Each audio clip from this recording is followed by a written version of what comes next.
Alright, yeah, so let's get started with some of the monsters and some of the combos that the monster has. We have Triple Jiaotu. Jiaotu is the new tuner of the deck. He's 2000 defense, and his effect is I'm able to discard 2 Zing cards, including monsters or back row, depending whatever you want to get rid of. You're able to special summon 1 monster with 0 defense and 1 monster with 0 attack. Now, the main monsters you're really going to be bringing out is this and this for your attack, and this and this for your defense. Or let's say if you feel like you want to get another monster, let's say if you want to bring out a Star Eater or something else like that, you would bring out Taotui. I don't know if you can see it. There you go. You'll bring out Taotui, and it has a lot of good combos and a lot of great synergy with the deck. That's why I bumped it up to 3. He may go down to 2 depending on how this meta is, but I highly doubt it. But he's just a great card overall. But I'm not gonna lie to you, just be prepared to fail, you know what I mean? But if you have this in Soul Charge, you pretty much win. No lie. Let's go with the normal monsters you already remember. Y'all remember Triple Being. Any monster synchro with this as a material, he can't be destroyed by battle. Triple Suwani. Any synchro monster with this is plus 500.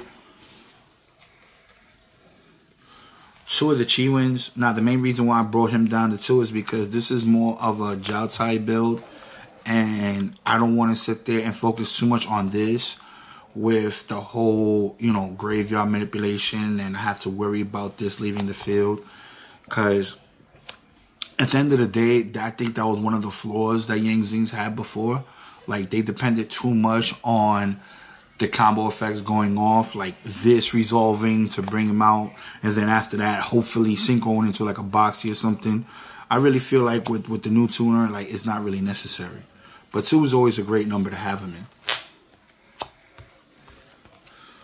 Double Bixie. Bixie is like one of the best, if not the best, materials to synchro in with, because being unaffected by traps this format is fucking incredible.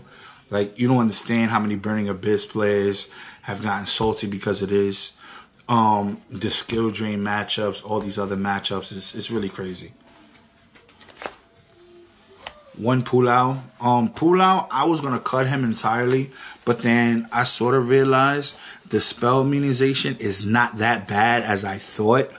And you rarely get it off, but when you do get it off, it's pretty efficient. Like, it could have saved me a game when basically the Burning Abyss player was just depending on top decking the Monarch Stoneforth, and I was like, damn, I wish I would have synchroed with Pulao, because then I would have made him invulnerable to that.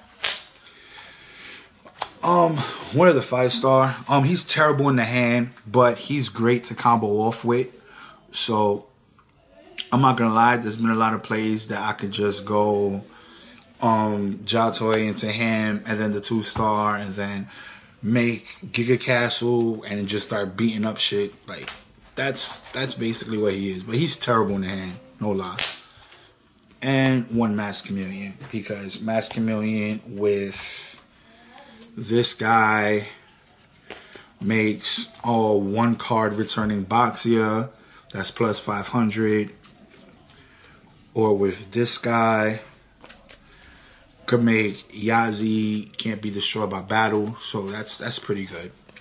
But that's the main reason why he's at 1, and I wouldn't raise him no more than that, because his special summon restriction really fucks you up at the end of it. I'm gonna go with the spells. The 1 Soul Charge, the double Forbidden Chalice, the double Pot. At first, I was highly against Pot of Duality because I just wanted to keep on special summoning.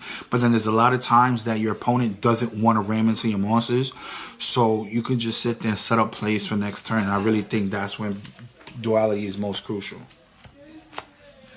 Double Path, only because Triple Path has gotten really cloggy, even with the turbo variant of Jiao Tai. And the main reason why I stopped playing that variant is because it's great to go off with, but it has no defense. And this is why I'd rather just sit there and just play something stable. So 2 Yang Zing Pass is basically your best bet. And last but not least, triple space Typhoon. Because this back row is too real this format. I'm going to go with the traps.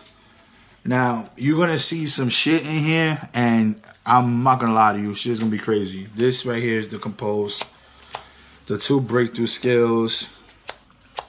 And the 2 shadow prison mirrors in the main. Now, the main reason why I main deck these cards is because 2 out of the 3 main decks right now are darks. And if I open up with this, I'm pretty much in a great advantage. Because now they have to worry about beaters.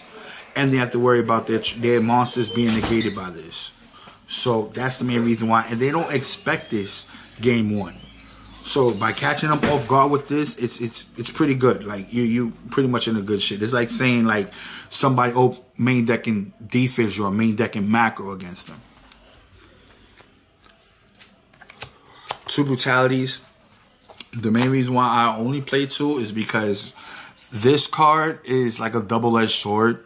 I mean, it triggers off your Yang Zing plays and it makes them unbeatably strong. But the only drawback is that when you do activate this card, the majority of the time, it's either, you know, when your monster's attacked or is attacked. Because if they just space this and you activate it, it's like, fuck, okay, well, I'm just going to end my turn. So it's kind of like, that's the only reason why I like. And also the main reason why I bump it up to 2 is because it's Jiaotu fodder. Triple wiretap. If I'm going for the Jiaotu play, the only thing I want stopping me is either Veiler or Chalice. I don't want no trap stopping me. Fuck a Fiendish Chain. Fuck a breakthrough skill. I don't want none of that shit stopping me. 1 Torrential and triple creation. Alright. I don't really have to explain creation to you, do I? Alright, good. Moving on. Now, with the... I'm going to go with the extra deck. 1 Mistbird. 1 Herald. Now, the Herald loop, this is why he's in the extra deck. Is because Boxia could continuously bring on him back over and over and over again. That's the only reason why I like him. So having a free negation once per turn and your opponent being into macro is kind of fucking fun. But, again, it's not hard to set up, but it's decent to set up. And with Soul Charge, when this is in the graveyard, it's pretty good too. That's the only reason why he's in here. Samsara, I may get rid of it. I'm not gonna lie to you. I barely go for this. I go for Armades more than anything else. 1 Goyo, 1 Black Rose, double Yazi. Now, Yazi is the new Synchro.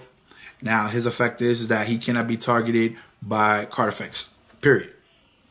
No other effect that he needs with Yang Zings. He could be generic.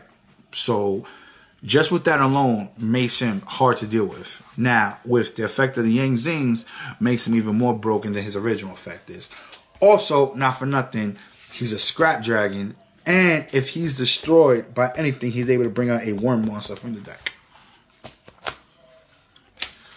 Double Boxia. Yeah, I remember him. The tiramisu of the deck. 1 Hot Red. I put him in there and I took out Mistworm because I don't know, like I feel like in a situation when my opponent is swarming the field and if Boxia is no good, I'd rather just go into him because I know guarantee he's going to be 3,000 punching through. Bills, he's just devastating. Thought Ruler for the matchups like Burning Abyss and all that. Gigan Castle, you won't be surprised how strong he becomes and how great it is with the Bixie. And the Almighty Leo. Side deck.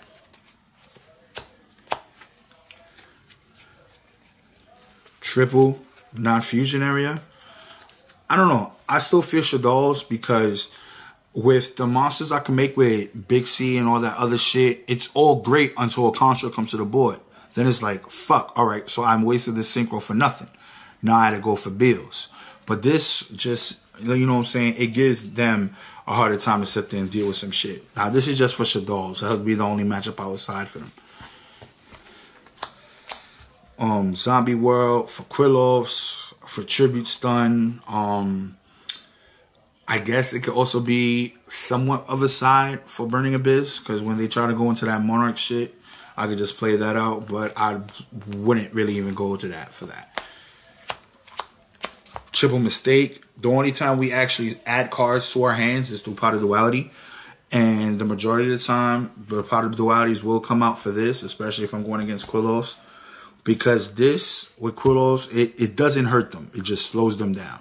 I don't want y'all to sit there and believe that it hurts them. It just sits there and they have to sit there and play Yu-Gi-Oh! That's all it is. Double Chain D. Again, the Burning Abyss matchup. You know, they still give me somewhat of a hard time, even with the trap card and vulnerability. So this helps me, you know, deal with them more. The Thunder King, same aspect as Mistake. It's just there to slow down plays. The one Bottomless, the double Chaos Trap Hole, and the last Shadow and Prisoner Mirror. So I really do hope that you enjoyed this deck profile. Y'all already know what to do. I want to give a big shout out again to my boy Joe Grizz for sitting there and, you know, opening my eyes to, you know, making deck profiles and all this shit again. And as always, y'all, it's always the legend, Swerve.